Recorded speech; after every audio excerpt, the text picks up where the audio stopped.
Hello and welcome to Shanghai International Circuit for the GT Asia Series Shangpeng Race of Shanghai. We've done round 11, Steve Martin, and round 12 is set up, the final race of the year. It's going to be amazing. Yeah, it certainly is, especially if you look back at what happened in round 11. We had all sorts of action, and round 12 is looking to be a similar sort of affair, especially when you consider that this is it, the last round, the ultimate round, the round that everybody's been waiting for all year long, the championship deciding round.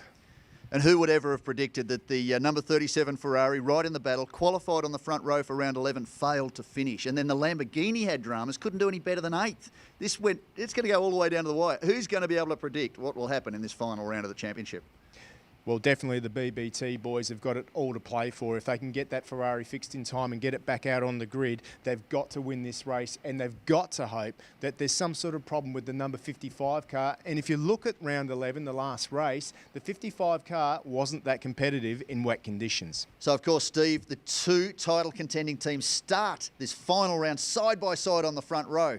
But they've got a little bit of work to do during the race. Before we get to that point, though, let's go and talk to the points leaders as we head into the last race of the year.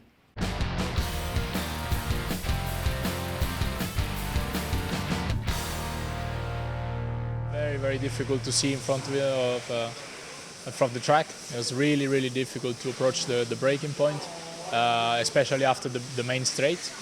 But after I saw that the Ferrari was out, I focused only to keep it on track, to keep the car on track and leave it to Andrea. I did a very good second stint. He kept the car on track. We're with a very good pace and consistent now. We're leading with a little bit more gap, so we will focus on finish the race again in the best way as possible. So we keep focus. Andrea, heading into round 12, what are your feelings? I mean, you're on the cusp of winning your first Asian Championship. It must be pretty emotional.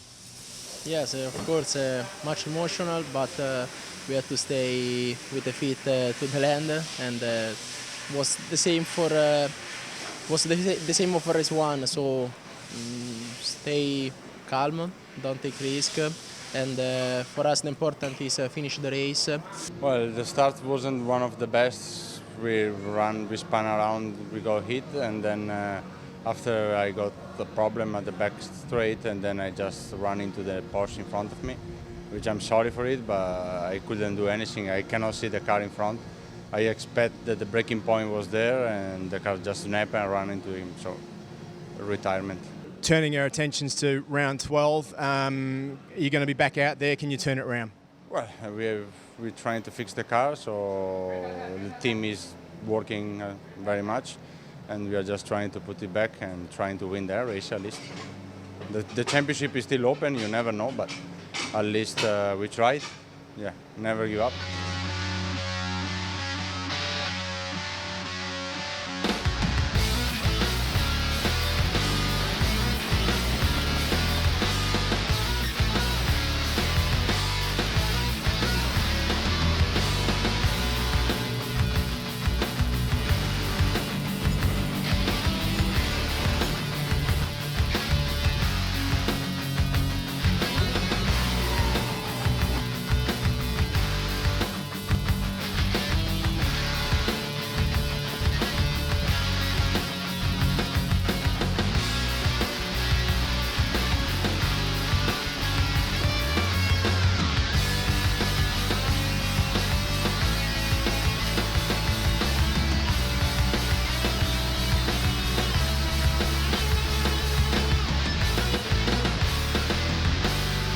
Steve Martin, that round 11 of the championship, what a race. The Shangpeng car right in the action, and then Alex Jung takes a first win in 31 starts. Who'd have believed it's taken him this long to win a round of GT Asia? Yeah, I mean, that was an incredible race. I feel for the Porsches, though. I think the Porsches had a good opportunity in that race, and, you know, I think that they're going to be definitely the team to watch for in round 12. Well, it's all to play for. Let's go and take a look at the action as the final round of the 2016 GT Asia Series comes to you now. Yellow flag, get the two rows of cars in line. ready for this start. Let's see how much visibility that guys at the back don't have this time round. It was very, very hard to see going into turn one, that opening race. Then we saw that contact between the front-running Ferrari of Rizzo and Daryl Young. And we're away. As Adley Fong, Andrew Kim rather, going down the inside. Marchi Lee on the left there. But the Ferrari has taken the advantage, got the lead. The two Lamborghinis a little bit further back. That is Amici in second. Jerome Mule in third. Amici's looking to do the crossover. Mule's gone wide. That's allowed the Group M Porsche and the others up the inside. Very, very wide contact now. What's going to happen here? You don't want to go too far. Oh, spin! It's spin for Anthony Liu. Hopefully no contact. Oh, he just tagged there. Well, Alex, he's spun it around. More spinning. Toy Birambakti's out as well. That is Intrapuvasak. That's Birambakti has spun. And repeat performance almost of the opening race. It is so slippery on this wet track in that first complex of corners. Everyone's back underway, unlike round 11, so it's good to see. But a lot of people with work to do, especially the number 37 car with Anthony Liu at the back of the grid. Not what he needed. Andrea Amici was doing everything he needed to. He pushed and he pushed hard. He just took that advantage, and maybe a cold tyre issue too for Anthony Liu. He's just gone in too far into the corner, then wanted to get across the grass, cut across to turn 3 and follow the Lamborghini through, but just got onto the ripple strip there. No grip, and spun the car as he got back on the throttle. So that's frustration. Another again. spin. Looks like Birambaki's back off again, but plenty of runoff here. He's able to continue as that would have been Vutikorn going through. Oh, that looked like it may have been a bit of an issue for Alex Au and Anthony Liu further back. No, they've got through just different lines. But look at heading Anthony, into turn look one. at Anthony Liu. He is absolutely screaming. So last time round, if I just check the time, 2:33.4. There's been contact on the number 6 car as well. Look at the left-hand Yeah, the Ferrari, the left rear of the Ferrari has contact too. And that may have been as a result of, well, those two cars did make contact after the spin. Alex Au got a little bit boxed in and just clipped the rear of the 37 Ferrari as they came through turn 3. Good job by Lee there, as you said, in the Group M Porsche, a little bit further back there behind Jerome Mule. As replay of the start, you see left of screen, it's Andrew Kim ducks out in the big Bentley. Then on left now is Marchi Lee, but the one that got the jump was Anthony Liu. Great result. Fired into turn 1 all right, like deep under brakes. You can see it, the two Lamborghinis are there. This looks pretty good. He seems to have the line. Amici's looking for an opportunity to go up the inside, and it's through to turn 2 and 3 where the issue actually happened. You see he's just gone wide. Amici too's gone wide, but as soon as you saw that Anthony Liu got onto that wet stuff, same thing happened to Birambaki. That's why it was Vutikorn was turned around. And frustration for the 37 car. Now, hopefully that's not, rear. Yeah, not terminal damage, but yeah, actually looks like there could be some sort of damage not there. moving quickly, the Absolute Racing team. No. Looks like Woody might be getting out of the car, so that's disappointment for what had been a fantastic year for that team. Now, Anthony Liu has gone past Andrew Kim. That is for position number 6, so he's moving his way forward. We saw last time out here in August, there's a little bit of rain late in the race, and Anthony Liu was electric. Easily the fastest car on the circuit. Yeah, he was 3-4 seconds a lap quicker than everybody else out there, and he brought a victory home for him. It would be very good for him to do that here. That's what he needs to do. Sean Tong watches on, seeing what Marchi Lee is doing there in second place. It limits the amount of air that the engine can take in. So basically what they do is they adjust the performance of these cars until they are very closely matched. Now, some circuits, they operate differently. Some have rear-mounted engines, or mid-mounted engines we call them. They're mounted between the front and rear axle, but they sit behind the driver. Others, like the Bentley, have the engine in the front. So there's different characteristics and performances of each car, some of which excel on fast, open, sweeping circuits like Formula 1 circuits, for instance.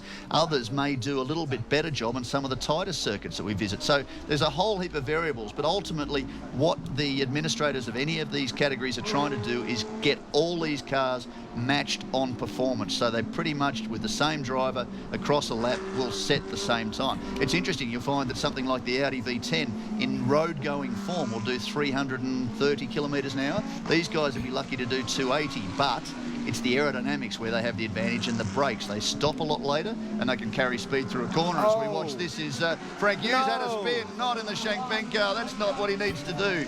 That's frustration. a little bit of a grip issue there with the 88 car, and you alluded to this earlier, Steve Martin. It may be the way the car's been set up, and it's just not working out well in these pretty wet conditions. Whatever's the issue is there, it just doesn't look normal. Richard Lyons they're all talking amongst themselves at the moment, trying to figure it out, because it doesn't look like it's making sense. Oh, spin from the other Porsche in the background there. That was Charlie just doing a spin coming out of turn 10. Actually, he was heading down a straight line. Something unusual's happened there and spun into the infield. Yeah, I didn't expect to see this from the Porsches. I thought if they were going to shine, it was going to be here with cooler conditions, and there's supposedly a good car to drive in the wet. There's Descheng watching on. He'll take over very shortly. Regular amongst the Porsche fraternity in Asia. As again, that is Anthony Liu firing down the straight, trying to latch onto the pace of Jerome Mule in front of him, as again the Porsche continues to hassle the back of Andrew Kim, and that is for position number 6. Anthony Liu is doing a good job. He's actually pulling Jerome Mule back. He's 0.2, 0.3 per lap quicker, so there's every chance that he can catch up. Talk about under the hammer though, the number 96 car is looking for a way past. Andrew Kim under immense pressure at the moment. Li Chao's doing a brilliant job. He really, really is. I mean, they ran quite strongly in qualifying. They were top 6 in qualifying. He's gone in around the outside, even with that wing. It's a slight, strange angle. Hopefully it all sticks in. But of course, he's had plenty of experience around this Shanghai International Circuit. Kitasawa has come in. He's obviously had enough of driving around out there. I thought he might have stayed out a little bit longer, but Jonathan Venter to get in behind the wheel. This is probably a good strategy to get this pit stop over and done with nice and early. Get John in the car, and hopefully he can bring it home on the podium. There's the 15 car in, following in. So too the 37 car for Anthony Liu to climb out for the last time this year and hand over to Davide Rizzo. That is Jerome Mule getting out, and Marco Mappelli on his debut in the GT Asia Series taking over. Daryl O'Young's just left. Just saw they had a new set of wets going on that car. Oh, there you go. So your option's pretty right. I wonder if anybody will opt for slicks. There's a whole bunch of tyres sitting there too for the number 6 car. That is another set of wet weather tyres. You can see the damage from that spin at turn 2. Let's try and see if they're new though. Oh yeah, look at that. That's really knocked about, isn't it? Yeah. Descheng entrenched in the 96 car and the Group M racing car. They have a normal stop. 75 seconds is all they need to stop. But interesting to see now with the A drivers, I guess you would call them, in the cars.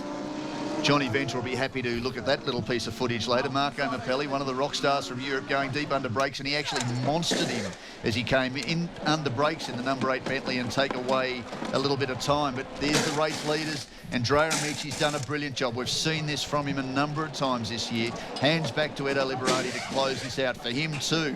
Just like Davide Rizzo, this will be the drive of his life. The most important, well, what have we got? 30 minutes of his life. Here we go. Now here it is. This is for, well, it may not be the lead of the race. I still think there could be a couple further forward, but that behind would be a 1-2 for the Triple F racing team. That was Marco Mappelli coming up the track behind him. Now it says that in fact Marchi Lee or Sean Tong should be leading this race. We'll see how this plays out. Now you're probably right. That could be 1, 2 and 3 with Davide Rizzo, or Anthony Liu rather. Sorry, Davide Rizzo at the top of the screen going through turn 1. This is an immaculate drive by Marchi Lee. I mean, that Phoenix racing team have done a fantastic job. I mean, look at the timing of this. He's come into the pits with 1:42 left. You couldn't have timed it better if you tried.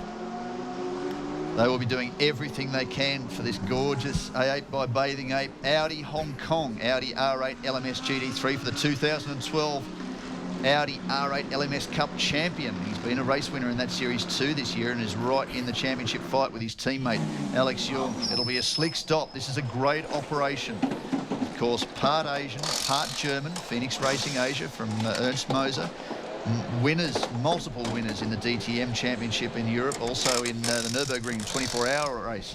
Yeah, it's, you know, we are blessed here. We've got some fantastic teams, very professional. Triple F racing team, of course, and then there's the Team Absolute, who run the Bentleys and also sometimes another Audi. Just some top class technicians and teams and strategists come to these Asian events. for GT Asia Series. Here we go. Here it plays. We just saw the two Lamborghinis and Jonathan Venter heading towards turn 16. They should be in the right of screen. There they are. Here is Sean Thong. He's about to leave pit lane and start pulling gears as quickly as he possibly can. They will split the two Lamborghinis.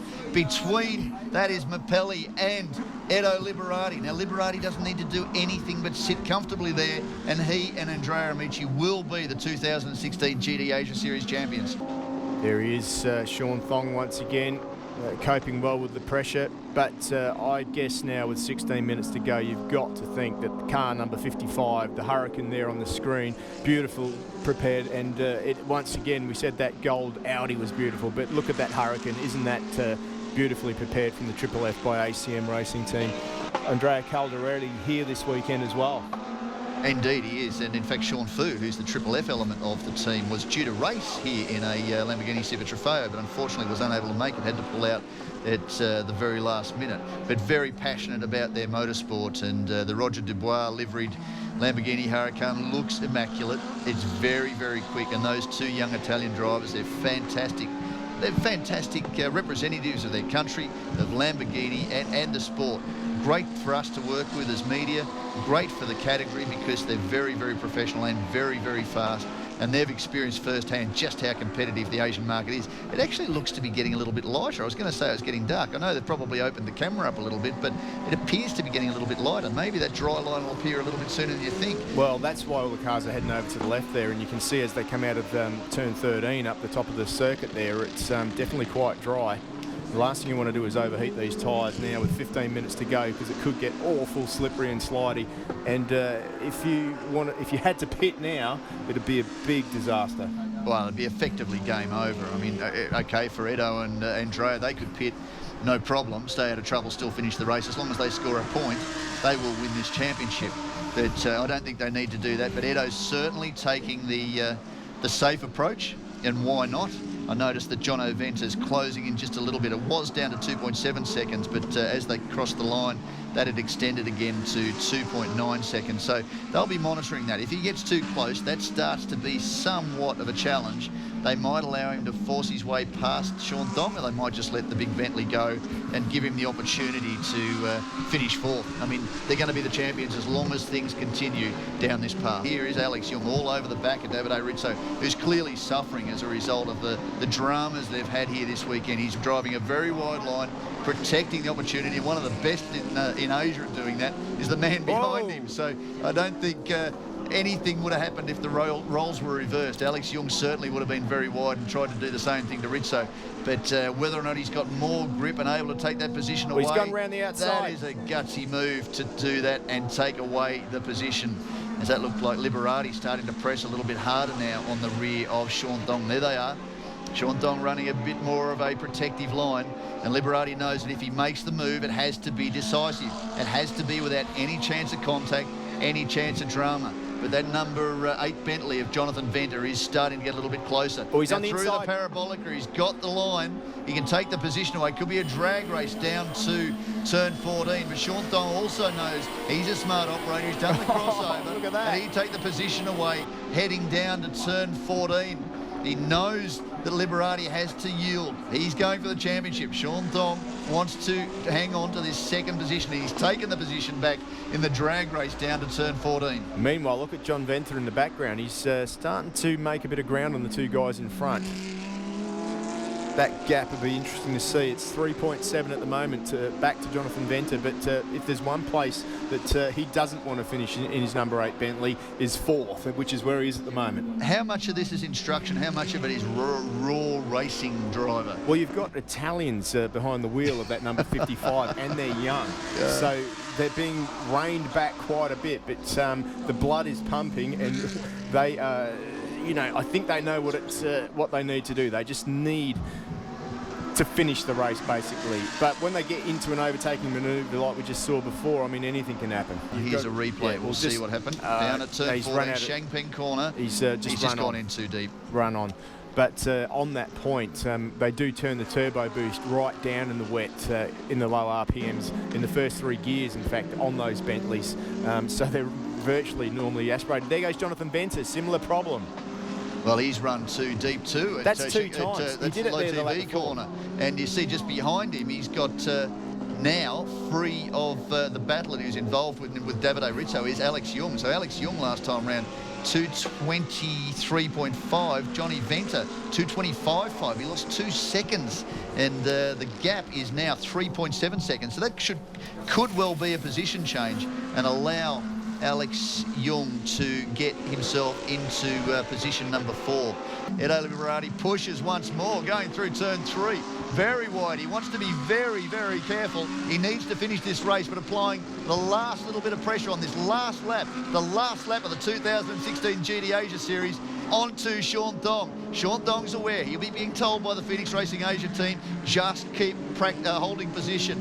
There won't be contact. You need to make sure you hold position as they come out of the low TV corner and charge down towards turn 7. Alex Jung, too, has ranged right up onto the tail of Johnny Venter. Will be in a similar position here to Sean Thong, protecting over the final stanza of this lap to complete their race and round 12 of the championship, which will conclude the 2016 GT Asia Series. Back to Mapelli as he comes through the final corner, and that'll be victory for the Italian driver and his teammate, his Dutch teammate Jerome Mule. That's a great result for Triple F Racing Team, their second win of the season. But the race we're looking at is the 1-4 position number 2.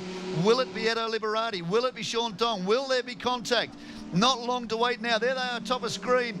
And Sean Thong hangs on to finish second for the Phoenix Racing Asia team, and a masterful drive there from the Triple F Racing team, first and third. But the important thing here, as Alex Jung follows John Venter across the line, is that his victory and the championship to Andrea Amici. What a fantastic result. And Andrea Caldarelli too there on the right.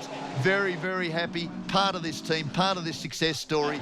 And they have victory in Asia. And for Lamborghini and for Squadra Corse, this is a great job for the team in Bologna, who will take their first major victory for the Huracan GT3 right here in Asia with the GT Asia Series. There we are, your 2016 GT Asia Series champions.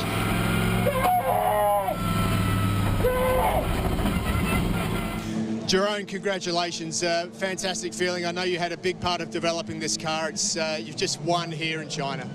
Yeah, indescribable. I mean, second time here in Shanghai and second time even competing in this championship. And now together with my teammate Marco here, also a fellow Lamborghini driver, it's amazing to be here on the top step.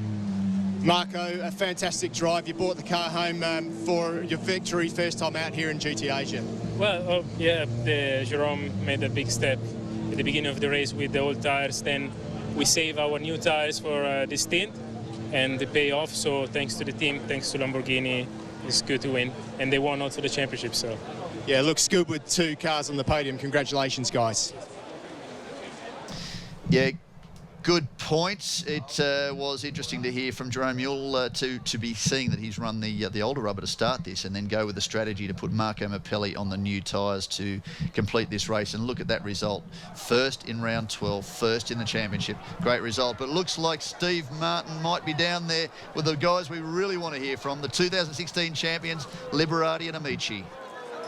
Edo, Andrea, I don't know who to speak to first. We've spoken to you a lot throughout the year, but you guys have done it. You've brought home the Huracan and the championship. Well done, guys. Yeah, it's amazing. I will only say thanks to all the team, to Lamborghini Squadra Corse, to help us, to support us in all decisions. Also thanks to my teammate for the great job and the really professional job for all decisions. And so it's amazing. No word. I will also say congratulations to our fighters, Rizzo and Liu, because yes, we have fortune in this weekend, but they are being great also. So really congratulations also to them. Edo, first race of the year didn't work out all that great for you, but you certainly made up for it today. You brought the car home, championship win. We kept believing. That was the key. Thanks to Lamborghini, thanks to FFF, they did a great job. But first of all, thanks to him, who didn't have any mistake, who did a great job, who kept believing with me, kept smiling with me all the time. Really, we kept pushing all the time, never stopping. And yeah, it's his championship, most of it. No, it's his championship. It's not true. It's not true. Thank you very much, guys. Back to you, Sean.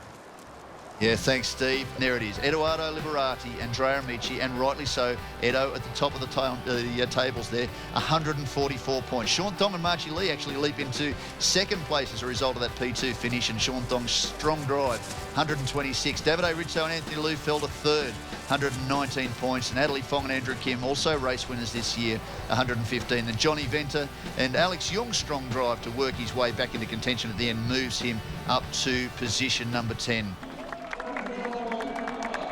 You know, when you win a championship, the emotion comes out afterwards. Yeah, I kind of get that feeling that a little bit later tonight, with the boys later, when they reflect on what's happened, you might see a few tears, you'll certainly see some reflections, and you can see on Edo's face, it's just exhaling, breathing heavily.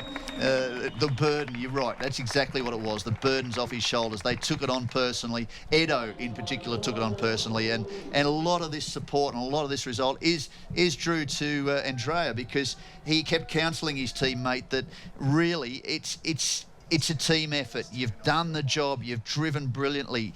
All of this is a result of the two of us. It's not just me. It's not just you. We do this together.